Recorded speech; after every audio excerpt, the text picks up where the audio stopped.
Welcome back to the Magnetic Growth Podcast, where we talk to a range of founders building the next generation of technology and applications that hopefully will impact the world and also your lives. Today, we have a very interesting episode because this one is all about sports. Sports is changing very fast, and data is no longer just something that you look at after the game. With AI and also blockchain, these two technologies that work so well together, which we're starting to see, we're entering a new era where every movement on the field could be tracked, verified, analyzed, and even monetized in real time. Today, I'm sitting down with Damien Dau, the founder of FX1, a project at the forefront of this transformation. Damian's not just building futuristic sports tech, he's doing it on chain.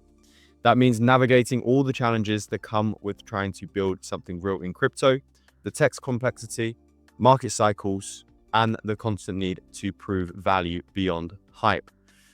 I've been fortunate enough to follow FX1's journey over the last year to 18 months, and I know that there's been some pretty good times for FX1 in that period, and then also some more challenging times, but Damien has always just cracked on and continued building, which I have huge respect for him for. So yeah, I'm really looking forward to getting into his journey. I know it's been an exciting one. And yeah, Damien, welcome to the Magnetic Growth Podcast. How are you today? Yeah, thanks, Jake. Great to be on and really looking forward to our time together. Me too, man. Me too. I guess the first part really I want to get into is how did you end up in this industry, Web3, crypto? What was your first steps here? Yeah, I think everyone's got their story, haven't they, of how they came into it. For me, it was around that NFT stage, and I'm a big sports fan, hence building FX1. I love a bit of basketball, and I really got into the top shots, the NFTs of the highlight packages of the NBA. So for me, I went down there and downloaded the app and started buying these NFTs. And I could see I could buy with crypto, which is really interesting. And really that was my journey in was with NFTs and at that time, I can't remember the year, it might have been 21 or 22. It was booming around that time, and that was the boom of the NFTs, and that's what really got me started and got me really interested. And then from there I just started reading more books about it, started reading a bit more about Bitcoin and the financial macro environment that we all live in here, and fiat versus crypto, and the evolution basically of currency. And I got more and more excited about the industry. I got more and more excited about the technology and what blockchain can do as an application, and the decentralization of what it can bring to the world and certain applications. And for me, that was kind of like, I want to be a part of this and I want to build something in there. Awesome. And I mean, you've been an entrepreneur for a while, right? So this isn't your kind of first footsteps into the world of trying to build something. So what was it from the entrepreneurial side that led you into crypto? Because again, the sports side, passionate about the element of sport and then what we could do with this technology. But specifically from your previous journey, what was that previous journey? And does it have any relevance at all to where you've ended up in crypto? Yeah, I mean, I started in the traditional entrepreneurial side, startup world, and built a few different companies. From an online education company, and scaled that out to a $600 million valuation in about 3 years. That was really exciting. Learned a lot on how to scale out and build companies, but also made a ton of mistakes along the way. It's kind of part and parcel with it. Then moved into an app called Active Place, which is the business or the startup I did before FX1. That was a health and fitness app, tailored around endurance sports like marathons, triathlons, running events, etc. And that was really interesting. And as that evolved and COVID had to pivot and move that around with the cancellation and removal of events and travel, etc. But when things got started again at the back end of 2021, 22, it was really interesting because as I was getting interested in these NFTs, I started mixing the two worlds together. And, if anyone's run a marathon or cycling event or whatever it may be, you get these medals at the end of each event, whether they put it around your neck or whatever. And So what we did is we actually created the world's first NFT medals for participants in endurance sports, and we teamed up with some events, some running events, and we launched these NFT medals, which is really exciting. So as people cross the line, we work with the timing company. We would ping them a text message on their phone and their email, saying your NFT race medals here. They click the link, and then up would pop this really cool animated video type thing of this trophy or medal that sort of resembled the location and where they actually competed in the event, had their time, their splits, and all these things in there. So that was kind of like a really interesting thing. And, we went and did that about 3 or 4 different events. So we, of a ranging of 3,000 to 8,000 people. And we had every single person take up their NFT race medal. It was really cool. It was really cool. And we knew we were into something there. And, unfortunately the bottom fell out of the NFT category for a period there. But it was a really good application and showed me this technology and what it could do. And, that got me more excited coming into it. Yeah, that's awesome. I didn't know that. But I think, yeah, I mean, you had that early success and it probably just made you realize and become hungry for what else that you can do in this industry. And I guess since that point, you've obviously gone even more into crypto and Web3 with FX1. And I guess my question to you is, what do you think the main differences are from running a Web2 business to running a Web3 business? Because you obviously have, years under your belt in Web3, but you also have even longer in Web2. So what's the main differences? And also, what do you think the main challenges were making that kind of pivot over into Web3? Sorry, I just missed that last bit, Jake. What was that? What was the main challenges moving over from Web2 into Web3? To Web3.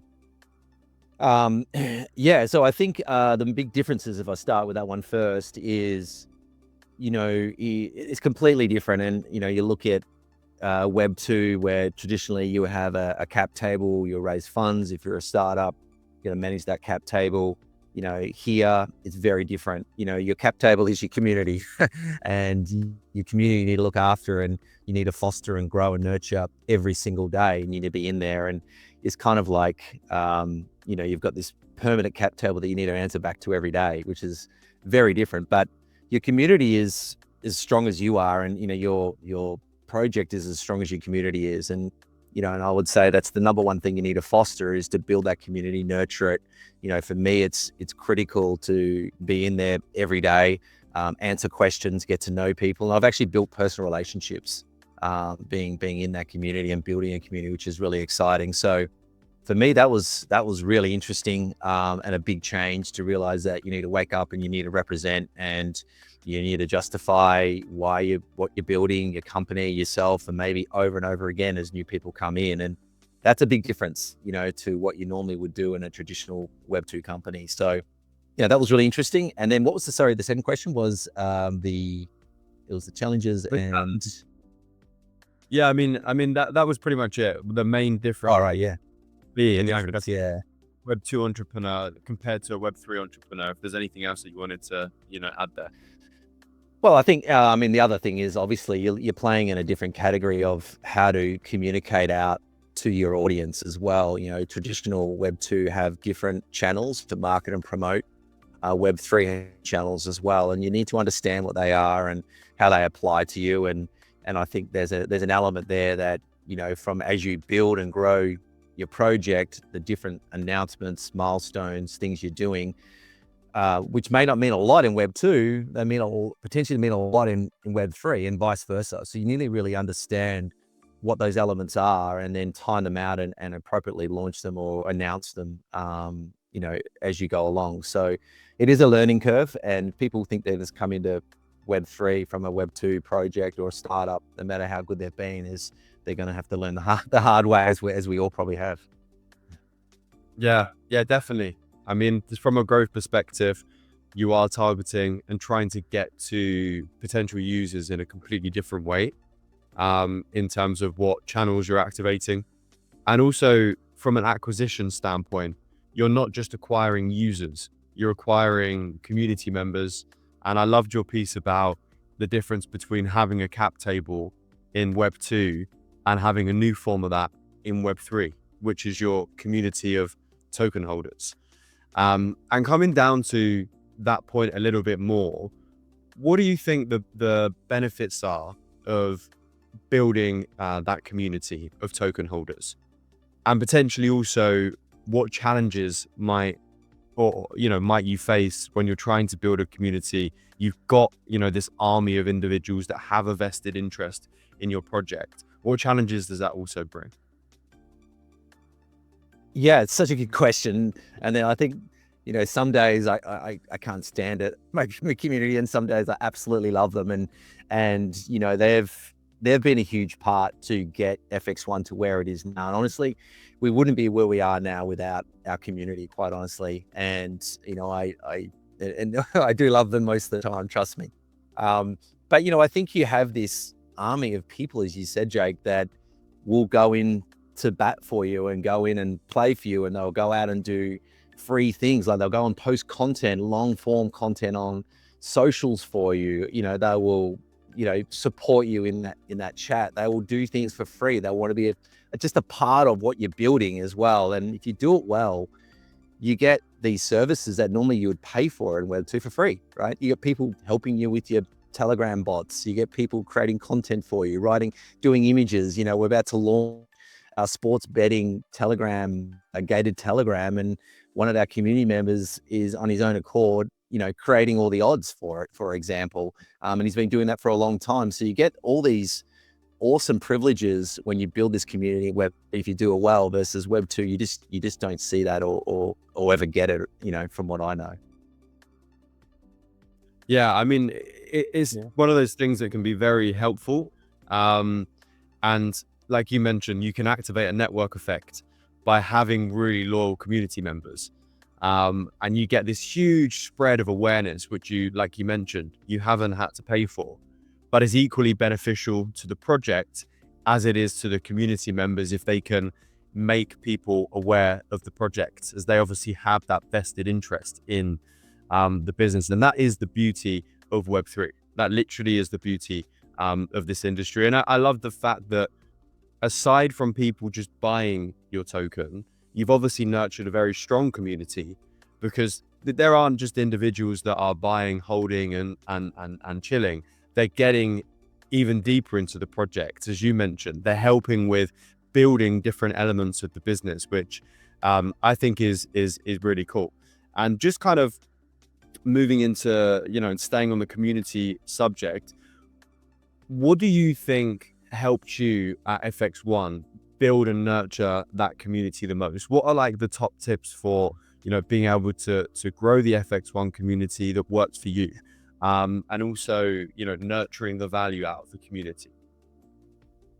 Yeah, I think it's, it's showing up every day, and it's doing what you say you're going to do is critical, because there's a lot of people in this space that will talk a lot and not do a lot, quite honestly. And there's a lot of smoke and mirrors. For us, it was about being real and being transparent.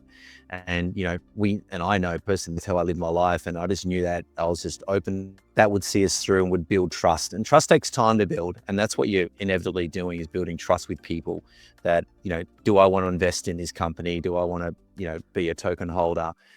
Because there's thousands of tokens out there, right? Why are they picking yours? What's the purpose of it? And, really, as much as, people have, these avatars up, and I truly believe, Web3 crypto is all about, as we know, decentralization. It is all about people. It's all about community, and it's about building those relationships. So for me, that was critical to make sure they know who I was, dox myself,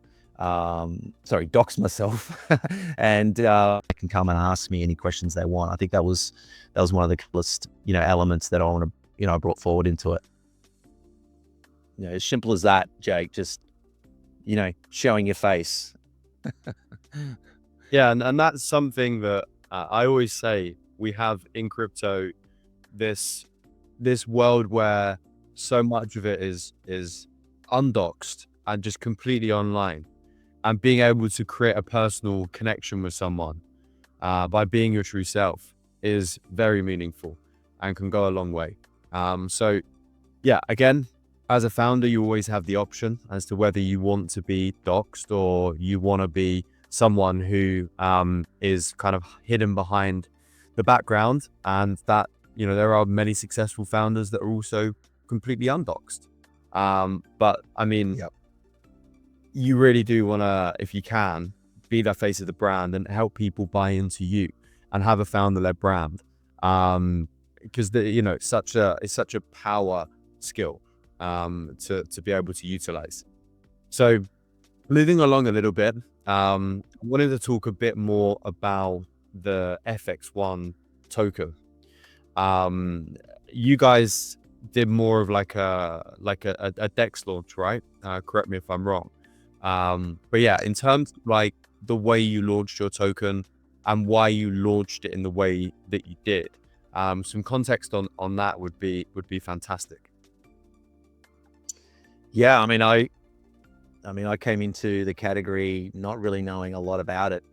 I thought it was really interesting, and I was very curious about the ability to launch this token, kind of like listing on an exchange. Well, it's sort of listing on a public exchange in many ways, as you would in a Web2 company. But you have this community, and you can earn taxes if you want to earn taxes off the buy-sell spreads, and you can build this up, right? So it was really interesting, but I went in very green, let's just say, on how to do it. Like, I would have, if I had my time again, I probably would have done it differently, possibly, but that wasn't the case. So I think I launched with a small liquidity pool. Maybe it was 1 ETH in there. We launched with a very basic marketing budget as well. Got some probably tier 3, tier 2 KOLs around it, and we launched out as a fair launch. It was really nervous, but it was really exciting at the same time. Problems as soon as we launched. Dex had us as a honeypot. We had to get that fixed. No one's going to buy a token that's a honeypot, so there's no reason for it to be like that. It was just part of our contract that we launched. So we got that fixed. That took a couple of days. Then we had community asking about it, and we had to reassure them we're not, and what we're doing as a company and what we're building. So it was a lot of time, a lot of hard work just to build that credibility, and to get the token off the ground. And as we moved up from these tier 3 KOLs to tier 2, and then moving up a little bit higher, but I think the KOL story is a whole nother conversation. And certainly have changed my perspective of what they could do for your project and how to utilize them in a more effective way. So just a lot of learning lessons, Jake, is what I would say. A lot of trial and error, certainly a lot of mistakes, but you learn as you go, and you correct your ways and keep navigating, and you just got to get up every day and keep moving and keep going. Yeah, and I mean, you guys are testament to that, because you're still here. Yeah. And a lot of projects that have been around for a little bit of time now aren't here anymore, or have kind of given up on that push and that journey. Whereas, you guys, and I know this from having conversations with you off camera, are still moving forward. You're still building cool stuff. And if anything, it seems like now is the most exciting time for FX1, in comparison to the journey that you've been on. And in terms of that journey, talking about FX1 a little bit more now, like you started off with one vision and aim, and now you are where you are now, entering heavily on the AI side of the sports industry.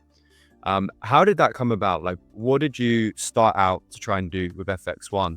And how did that navigate into, where you are and what your focus is as a brand today? Yeah, I mean, I would just say that anytime you're building something, you want to build something of value.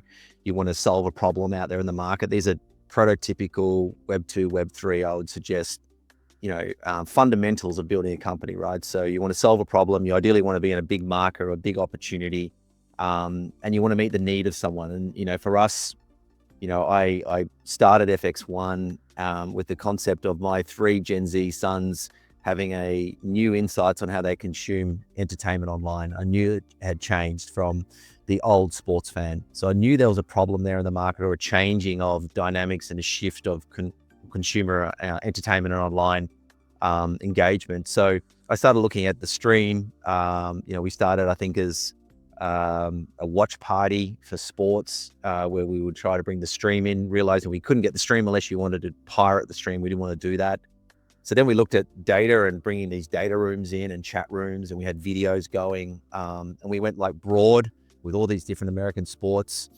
Then we looked at really like the data that sat behind the stream. We're like, well, if we can't get that stream, let's think about what we can do. And then we looked at AI and the application of AI around early 23. We ran a prototype of extracting the data from a live broadcast, that being combat sports or an MMA event. We thought it was really interesting because we could see that we could actually track the skeletal system of the human body. We could 3D map it. And with that, you can grab all these new exciting data points that didn't exist out there before, in addition to the problems in combat sports, particularly of collecting data manually still with a fast-paced type of sport. So we felt like there was a real opportunity there to, solve a real problem for a traditional fan, bring that into a Web3 application and really drive that. So yeah, we pivoted, understood our customer, looked where to go, and we kept on that journey. But I think all along our community, we kept them engaged, we kept them updated, we let them know where we're moving and why. We weren't scared to move based on them not agreeing with it or wanting to leave or sell. We made sure that the vision was always there, and our community was always bought in on the vision along the way as well. And how was that for you in terms of navigating the slight change in narrative with the community? Because you have this active community and they're bought into one specific thing. It's not like you've gone from sport into, I don't know, fashion, right? You've stayed on the point and kept your finger on the same pulse. But how was that? I mean, you're having a little smile on a smirk there. So I feel like it's for us. Yeah, it's super interesting. I mean, at one stage, we, with those models, and we were extracting this data, we're like, well, how do we commercialize this? Or there are so many applications to commercialize it. Let's look at it. And, we, at one stage, we moved into a sports betting protocol. And I think all the way along the journey is like, at that time, sports betting was a really hot narrative in Web3. And we thought, well, this would be great because we can see the application with the data. It's a hot narrative. We launched it out and our community loved it, right? They pumped, and we actually did a really good, we did well through that period, let's just say, on a token and on a hold account, probably due to our narrative and adjustments of our narrative. So, I think all the way along, it's just making sure that you're selling the vision and the CEO, you're telling them the future and the opportunity and the market size, and just being honest, quite honestly. I don't know how else to say it. I think it's just, being there and obviously answering their questions along the way. But the narrative always was a bigger narrative to a bigger narrative. And, I think that's where we moved and our community could see that. But people just, and again, it comes down to trust, Jake. People just trusted us. People just knew that, we weren't lying. We weren't going anywhere. And, we're here for the long haul to build something pretty amazing. Awesome. And now you're in this journey. It definitely seems to me like you're very focused on this intersection of AI.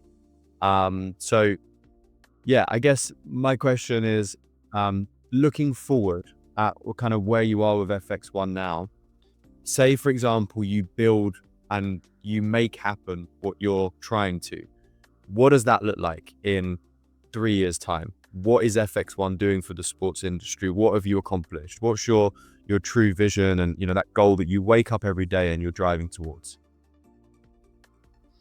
Yeah, no, it's great. I mean, we double down in combat sports is our category. It's a $12 billion category, growing 6.5%, 7%. We, as you said, Jake, we're specialized in AI analytics, which is a category, again, I think it's like a $30 billion category in sports, growing at around 28, 29% year on year for the next 5 years. So we're in a really strong position where we are.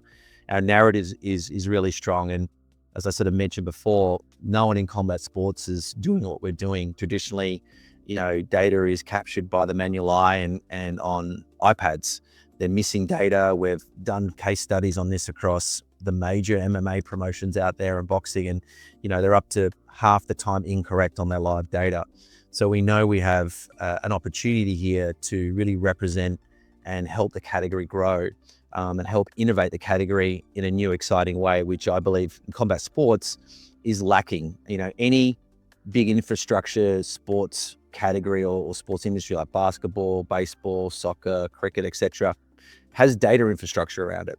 Combat sports is the last one that doesn't have any data infrastructure around it. It's crazy. And it doesn't because of these problems it has around fragmentation and data capture. And we built the technology to enable us to capture that data. And now we can bring that to the market. So for us, it's about ownership of the data category in combat sports. So if you're a combat sports fan, you're looking at data, you're looking at stats, you're looking at information, you straight away think about FX1, and they're the ones that do it. So for us, it's ownership there. And that's where we're going after. I mean, I love it from an entrepreneur's point of view. And I'm just going to have a guess here, but I assume that you've gone and wow, there's so many possibilities with AI in sports. You've had conversations, you've spoke to multiple people that are working within that industry and sector and within data, within sports. And then you've had that moment where you're like, oh, hang on a minute, combat sports isn't being served. And that's what we started to build. That's what we can apply it to deliver the most value, because it's an underserved part of the data sports market. And I'm assuming, combat sports includes MMA, boxing, anything in terms of, I don't know, fighting, is that the right word? Yep. Jiu-jitsu, karate, yeah, the whole lot. Amazing. And with that vision, how does that pull back into the crypto side? Is it just that you want to build a community that has an is a part of this, combat sports data revolution? Is that kind of, and you want the community to work with you, benefit from your success and be a part of it? Is there anything else that you're thinking about trying to integrate the token with? How do you see the kind of community and the token moving along with your current vision? Yeah. I mean, it's an interesting, data, sports betting or betting in itself. And I know it's sort of a topic that some love, some don't in crypto, for religious beliefs, but it is a degen thing, right? People love doing it. What's really interesting is the decentralization, and as we get back to the technology piece within crypto, I truly believe that blockchain and the decentralization of sports data is a thing that has not been solved yet as well. And for us, we will be bringing all our data on chain in a very interesting way to enable privacy, but also the transparency for sports fans, for people that are doing sports betting, or a brand that wants to buy the data and wants to make sure that's validated. And we're doing that in a way that's going to bring our community into the actual part of the validation of some of that data as well, which is really exciting. So we're truly bringing that full ecosystem of blockchain and crypto into sports, and integrating it into how we're actually extracting that data, processing that data, and then pushing it out to customers as well. So, that's a critical element. We also have a lot of utility built around, the element of the token. So basically, if you hold the token, you get access to certain things like insights into sports betting if you're a bettor, insights into the content, etc., and other sort of crypto related things such as staking and rewards as part of a rev share component from the sales of data as well. So we've just built this ecosystem around it, basically, where it complements each other from what we're doing from a Web2 perspective, working with promotions, working with brands, to then moving it into our token holders and how they can get an advantage as well. And for us, it's really interesting because, we get this Web2 side where we can promote ourselves throughout the promotions we partner with, come in through a trusted brand, CFX1, and we feel like there's an opportunity if they're first to crypto or introducing themselves to crypto, they're going to come with a or they're going to potentially buy a token that they trust or know, or a brand they know about. And for us, we want to be that brand, or be one of those brands in sports that they do trust and they do know, already heard of in the Web2 world as they move, and we get more of a retail market grow into Web3. Man, it sounds amazing. I'm really excited to continue watching the journey. And I also feel like anyone who's watching this that's looking to potentially launch a project in crypto, and it solves a bigger problem, a problem that doesn't just relate to crypto, but other technologies as well, and how you integrate the technologies to benefit each other. I think we spoke a lot about your community today and how they're an integral part of your growth, and how, no matter what it is that you're working towards, that's pretty much your team, right? And that has such a huge impact. And if you were in Web 2, just purely building a Web 2 business, you wouldn't have that element of growth, which is bringing the FX1 brand forward. So yeah, I mean, I'm really excited about it. And I think if someone is building, you didn't come into this market, correct me if I'm wrong, with $1 million in the bank to go and launch this token and go down the centralized exchange launch route with thick liquidity and build a big token that starts at a $100 million FDV. You've come in and you've grinded it. You've had really good times. You probably had some challenging times. You've been through a bit of a crazy market cycle as well. You've enjoyed it. You're still here. You're still alive. You're still fighting. You're still moving towards where you want to be, and to solve the problems in the sports industry that you've identified using Web3 and other forms of technology. So yeah, I have huge admiration for that journey that you're being on. And yeah, I think you've shared a lot of value here today, and it's a good sign and beacon for anyone that's coming in to build, that you don't need some huge VC back in to come build in this industry. You just need to have the traits of a good entrepreneur, commit, realize what advantages you have by having a crypto-based project, how that can benefit your growth, even if you're solving a problem using not just the technology we're gifted with in this specific market, but others as well. So I guess my final part here, Damien, is there anything that you would share to someone who's coming into building crypto for the first time? What would be your kind of key piece of advice? Yeah, I think I really hope that the people that are coming in are building with a purpose and a mission to actually build something that solves a real problem in the world, be it 3 and Web 2 or both. I think you got to have that passion there to come in, because if you're here to sort of just come in, flush out some money and come out, you'll get found out pretty quickly, and it's not going to be a success at all. So I just think find that passion, find a target customer that or product that you're trying to build, and that target customer you're trying to go after, and really grind on that as hard as you can. If you have to move, pivot, adjust, adapt, then just go and do that. But I would say, like you said, Jake, build that community. Have those loyal followers that will represent you all the way through, and make sure that, I will also say, people like yourself, surround yourself with people you feel you can trust, because there's a lot of people in here that unfortunately don't have the best interests of everyone, and are out here just to earn a quick buck or take advantage of people. So I would say, go with trusted people that and then connect with those trusted people through their connections and so forth. And I've been fortunate enough to build up a good network of people just through those trusted elements. So I think what you're building, Jake, is great for people that are coming in, because they can come in with someone they do trust, right? And it's a great starting block. It's a great foundation in Web3, even if that's where they're going with. So I love what you're doing as well, man. I really appreciate it. And yeah, maybe if I had it 3 years ago, number one, I would be a lot further in the industry than I am. And maybe also it could have been of use to you guys as well. But yeah, look, I really appreciate you jumping on today. I think there's been a lot of great advice that's been shared. I appreciate you tackling my questions because, yeah, try and get into the important stuff.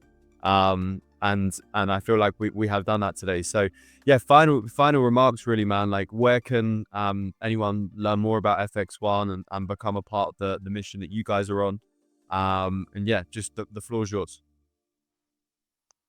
Yeah, sure. If you want to come in and say good day to our community and see what we're doing, you can find us on X at FX1 Sports. You can find our Telegram there. Jump into that. I would say that's the best thing. Yeah, come onto X and then hit up our Telegram. Amazing.